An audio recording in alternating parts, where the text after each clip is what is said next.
let's see, 3 weeks, I think, since last time I talked to you guys about it. Wow. And there's the size of the stalks.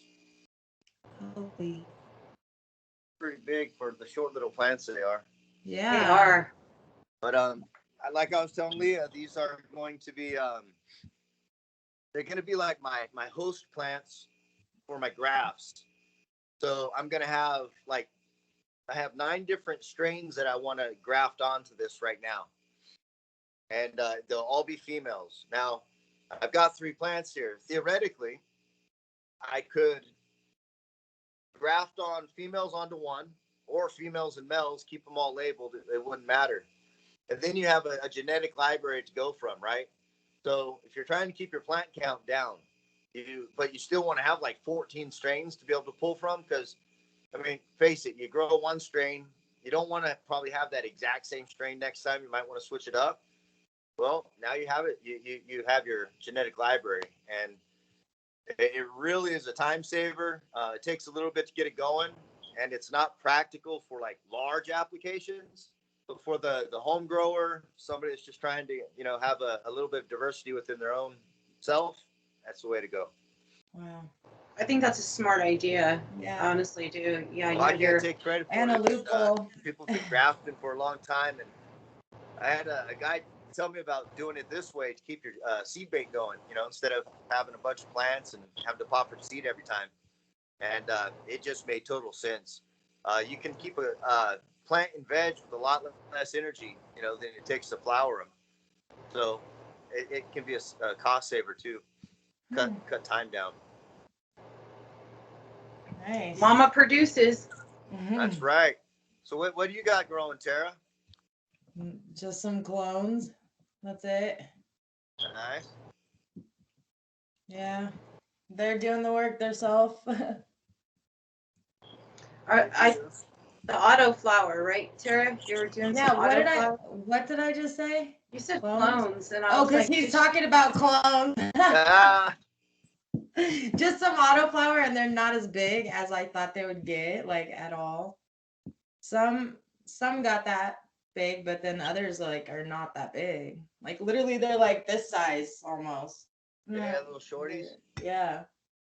Now, what could we do about that? What could one do with an autoflower seed to make it produce and yield like a regular seed would? Are you stuck with a small batch, or is there something you can do about that? Well, it's I've heard stories about people that have been able to like extend it a little bit, get them grow a little longer. I don't know. I don't have experience with them personally. I've never grown autoflower. It's something I'd like to get into, check them out. But as far as I know, it depends on the autoflower. Some autoflowers will flower faster than others, and that's it's how long does it have that it's vegging. Now, when you first plant your seeds, you can get if you take real good care of your soil and it's got everything it wants, and the humidity's right, the light saturation's right, all that is just perfect, you can get that plant to grow faster. And it's going to have its 2 or 3, 4 weeks that it's going to be growing. That's kind of the only way I could think of that you'd be able to do it. That's a really good question. I'd like to know about. Need to get I need to be talking to some autoflower experts. No, I have a few autoflower seeds that Barney's Farm sent me when I purchased some seeds from them. Which shout out to them. They have a really good seed bank there. Their seeds have. Every seed I've ever gotten with them has flowered. I've never gotten a bunk seed, and they gave me free autoflowers. I haven't messed with them yet due to the simple fact that I hear these horror stories of the plants just being babies, and I'm like, I just don't even want to waste my time. I'll deal with that on a day when I'm kind of bored. But now that we're on this subject, I'm going to go ahead and try to see if I can get those see what process I can do to get those little autoflowers to grow as tall as we can get them, and then write down what I did and maybe help other folks out. Yeah, just giving the data out would be awesome, because it wasn't that many years ago that autoflower, nobody knew anything about them. It was just like you'd hear, man, I had this seed and it like just started flowering, and whatever. And I didn't know nothing about them. And then I started doing some research on them, and it was kind of a new thing. Now they've got so many strains, right? You got to figure, it depends on what your objective is. If you're trying to get max yields, probably not the best one to use. But if you're looking at, from what the pictures I've seen, the autoflowers seem like they're easier to trim, less to deal with. They take up less space. You don't have to worry about the light schedule. Yeah, they do have benefits. Yes. So, a sea of green method that way, whatever your number of plants that you have, you could just pop more seeds.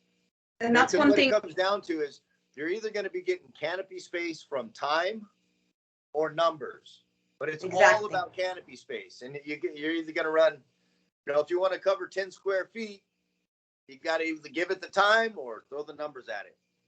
Yeah, so maybe it'd be a wise idea to throw an extra amount of if you have a lot of autoflowers, say you only, right now I'm doing the 2 7-gallon buckets in my 2x4 tent, and I would probably end up throwing 4 to 6 autoflowers in there just because that'd be the wiser choice on. Absolutely. And then drop them in, drop them in like a 2 to 3 gallon bucket, because they're not gonna get as big, and if you're on it, it'll be fine.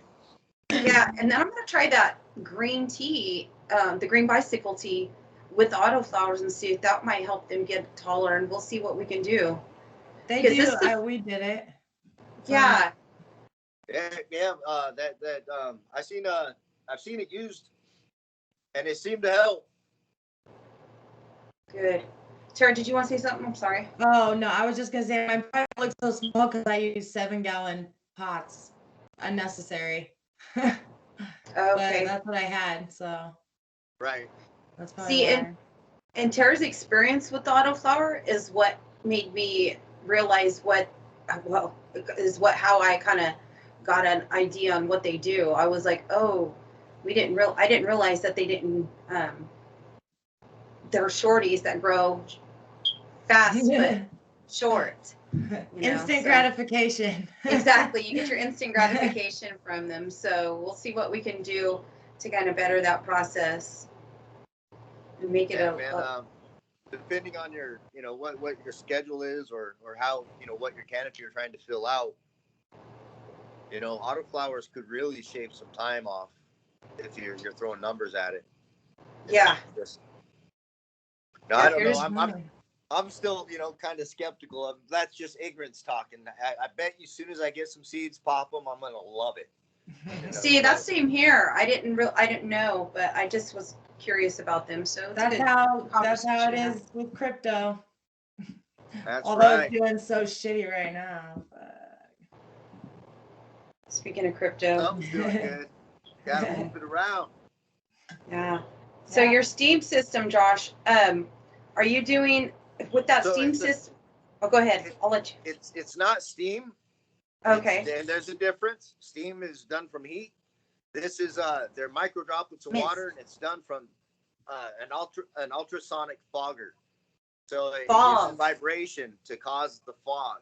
So that's Nikola Tesla shit right there. There's like a little bit of heat that is generated, but you run your pump all the time, but your mister, you're only running it 15 minutes on, 15 minutes off. 15 minutes on, 15 minutes off. That way the water stays the right temperature all the time. That is such a cool system. And it works, man. I mean, I use hardly any water. I whatever the plant's drinking, that's what I'm using. So I water this plant. There's 3 plants in here. You can see how bushy it is.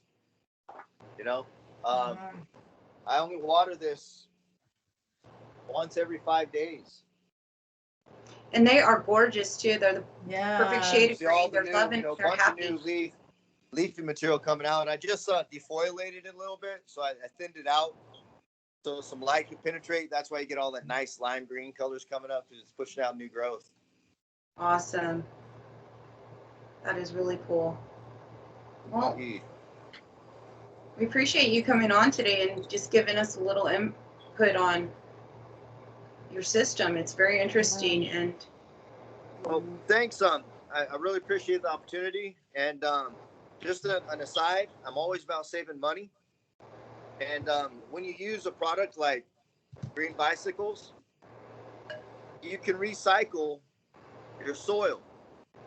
Oh, really? All right. So there's an enzyme that you can buy. I think it's called cellulase. And anyway, you can buy this enzyme, and you add the enzyme at the end of your grow. You cut your plant off, right? You cut it, you hang it, you dry it, you do your curing, all that. But the pot of soil, you add this enzyme to it, and it will dissolve the roots into sugars that the bacteria and fungi can digest and get rid of it. You set it to the side, or you can pull out the root, just keep the hair roots in, pull out the big tap root, and just mix it in. And then when you go to use it again, let it rest for a week or so. When you go to use it again, you just mix in another bag of the Ocean Bounty from the Green Bicycles, and your soil is ready to go. Yeah, you shouldn't need to be rebuying soil all the time. As a matter of fact, if you're growing organically, your soil starts to become a community, right? Right. A symbiotic community, and you don't want to be like destroying that community all the time. So you try to think about that, and when you harvest your plants up, you know, put your hand around the base to keep the roots in, and then just yank that taproot out, and you'll keep your colonies a lot more healthy. And just good to things know. you can do. Yeah, because we spend so much money. This is a money saver, and I appreciate that. We do spend money on our grows. It gets costly. Yeah, man, $20 a bag for good soil at least. Well, I know. And then with here, when I'm running these lights too, I don't have a solar panel set up, so I'm paying that bill. Yeah, well, you live up in the high deserts, right? Yes. Yeah, man, you need to be getting some battery pack and solar panel set up, man. I do. That'd be We have nice. our You air work with conditioner. plants with that easy. Yeah, we're running this air conditioner at 75 and the plant's on, and it just adds up. So I hope it pays off. That's why we want it to pay off. Yeah. Well, it'll be worth it because it will pay off eventually. And so, and I'll send you a picture of my plants. They're doing excellent right now. Actually, I'm very pleased with them. Nice. Can't wait to see them. Yeah, me. I can't wait either. I'll wait till I see him to give you an atta girl. There you go. All right, y'all, man. Take care. Thanks for the checkup. Yeah, thank you. Us. We always appreciate your knowledge. You have a good day, sir. Bye-bye. Bye-bye. All right, That's Sarah, cool. that was a very nice input. Josh is very knowledgeable, and I appreciate him coming on. Yeah. He's got a lot of good feedback to put in to the grow community. He's so smart. Right. For all the gromies, we'll call them gromies. Gromies? Yeah, I stole it. People who listen to another podcast will know what I'm talking about. Or another. Anyway. What is it? Oh, it's a grow channel that I keep a little eye on. Oh, I see. So it's about grow. Right. All right. Well, do you want to speak the last words? No, I'm trying to text Aiden. He just texted me and he's at school because he just started school. And he's like, I drank a bunch of water right before I walked into class, and I drank too much of it and I threw it up. And so I'm like, dude, they better not do it. Like, I think I'm gonna probably go get him or something. Yeah. So with that. Okay. Well, I'll talk to you later. You take care, and I hope he's okay. All right. All right. Talk to you later. Bye. Bye. You have a good day. Bye. You too. Bye.